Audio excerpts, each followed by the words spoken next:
Hitman 3 is sort of like our end game. This is where everything comes together. This is where the things you didn't realize meant something in Hitman 1 or 2 come to the forefront.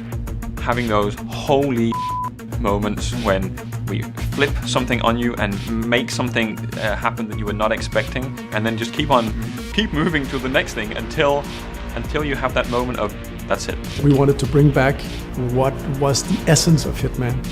And I think Hitman 3 to me is the dramatic conclusion of that. It is the end of a journey.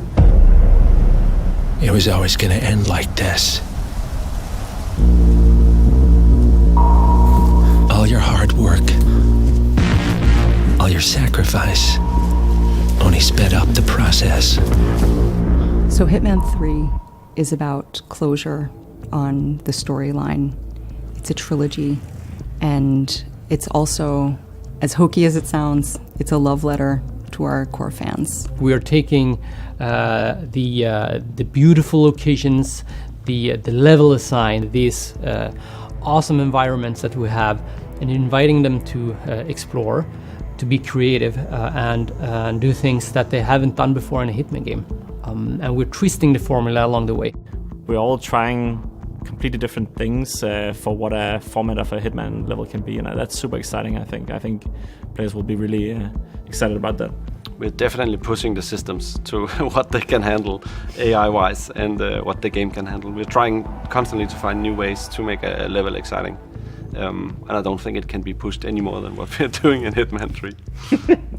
One of the other things we're doing in Hitman 3 is we're enabling a progression carryover from Hitman 2, which means that weapons and unlocks and mastery, a lot of the progression comes in with you, so that you start off knowing that the things that you've done in the previous game, they made a difference, they still matter. You come into Hitman 3 with a lot of tools for you to use, and this is something that players have been asking for. You will see elements of that in Hitman 3. Things that fans want, things that fans have been talking about since Hitman 1, you will see in Hitman 3. I think what our players will like the most is going into this game not knowing what to expect, and then really seeing how the game takes them on a dark journey that is both intimate and emotional, and with some hope sprinkled in.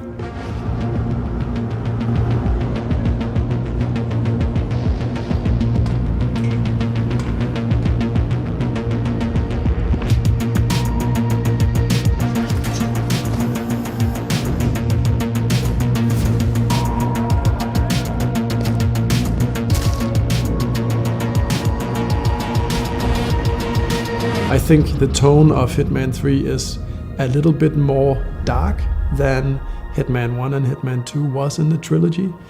And I think it's a little bit more contemplative. It's more intimate. There are things going on that now that we have been with the characters for so long, that I think are going to be interesting to the players to witness. Hitman 3 is clearly more dark and more brooding than the other two chapters, which in a way brings the game as a whole closer to the tone of the story. Yeah, I agree. I think the fact that it's a sandbox allows you to do some pretty crazy things that would seem weird if we put them in the main story. So the task of the main story is definitely to keep everything on the straight and narrow, if you will, and make sure that, okay, so we're establishing this dark spy thriller, so we need to make sure that that sort of comes through the whole experience.